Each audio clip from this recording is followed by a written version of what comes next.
Hello and a very good afternoon from South Dublin as action from the Celtic Challenge keeps on coming. We are at Energy Park for the final fixture on this opening weekend of the competition.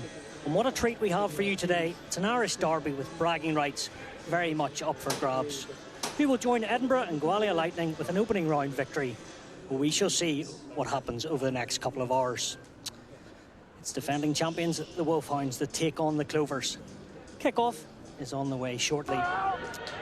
Mataga man, Balbriggan's superstars O'Brien looks up and shapes on D for Dalton. Now the patience is coming through. Flood breaks the line, skips it away, and it's a run in. It's going to be quick. Great step. How about that? Couple of minutes on, and the Wolfhounds are up and running through their winger. Yeah, brilliant to see. I think interesting to note that possibly started off from the kick from the Clovers. So we spoke earlier off air, you know, we've got some great kickers out there on the pitch, but the Clovers will be aware that when they do kick it and give the possession to the Wolfhounds, that's what they can do. So definitely we'll see how that pans on throughout the match. There's no shot clock. Flood. You might just let me know if we have 20 seconds to go. Sure.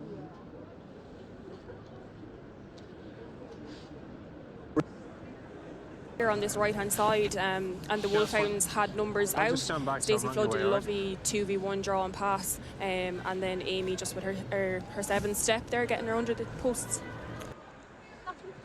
Oh, Jane Neal takes it from behind her grasp and pins the airbacks. Bit of a hand from King. Referee didn't see it, and Linda Dugang is still going. Surely not. She has got gas. I didn't know how much. How about that from the front row forward? The seasoned Irish international, and you can hear the roar. It's a Linda Dugang show in that passage of play. The spindle fibres broke clear and away she went. Yeah, that was incredible. Bit messy there, kind of ball knocked on by the Clovers and up for the grabs, but you just see Linda emerge with it and keep going.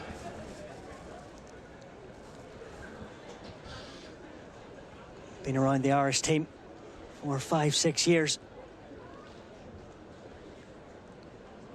Leaving Anya Breen. The Clovers have a bit of thinking to do.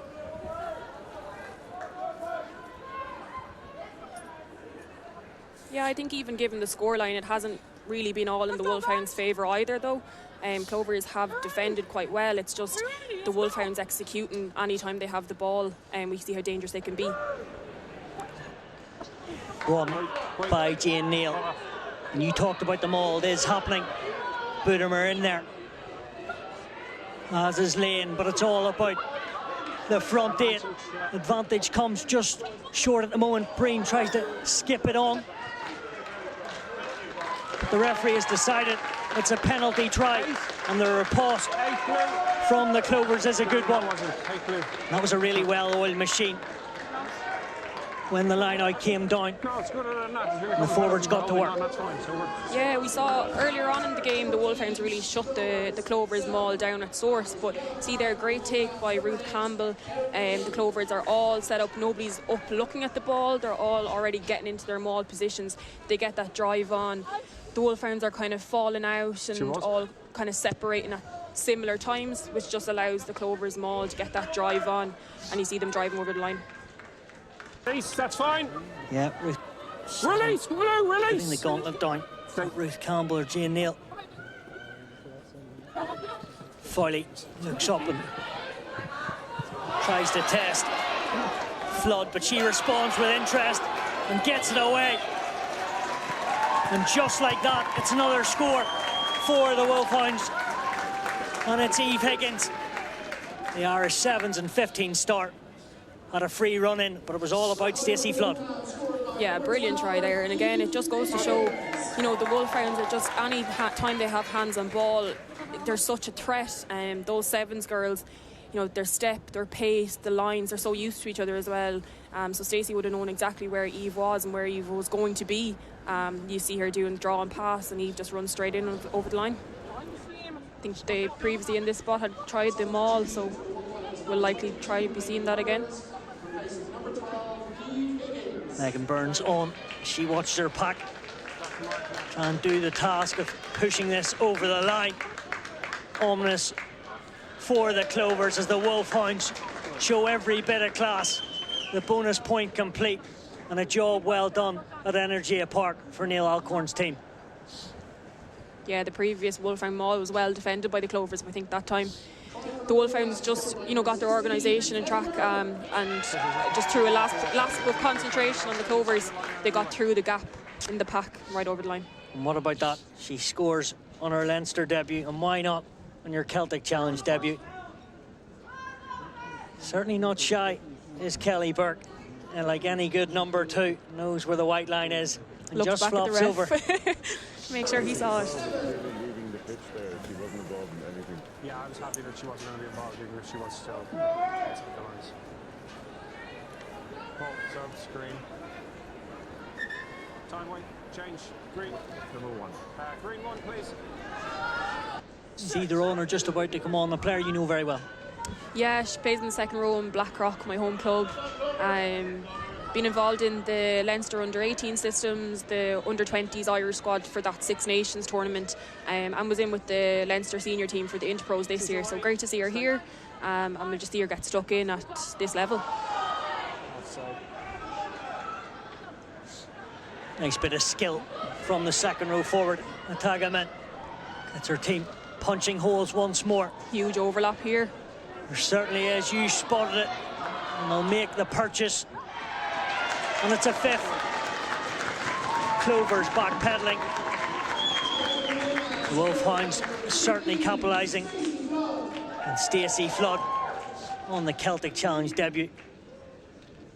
Pouncing over the line. She's had a great game. She's been involved in setting up 2 of the tries already and now 1 of her own. So she'll be happy with today's performance.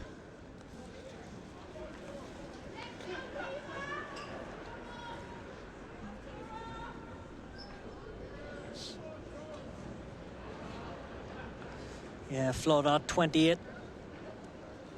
First earned the game of rugby at Railway in 2014. 20. 33-7 as we have a rerun at the try, and Sagaman pushing through a soft shoulder, and then it was inevitable. Yeah, and just simple hands. They had identified it themselves. Running straight, drawing and passing. Megan Burns to her sevens teammate Stacey. Emer Corey's player of the match, and a good call that, of course. Running 50 metres all the way in Energia Park, surely deserves it, never mind all the other good bits. She was focal and instrumental in this win for the Wolfhounds. Clark moving all the way across her wing. Maybe hasn't as much ball as she would have wanted. Everything she's done has been pretty solid. Finn to Breen, the 2 playmakers. Oviawi moves out of her grasp, and Clark is back in the nuts and bolts of it. Nicely scooped on. Ruth Campbell.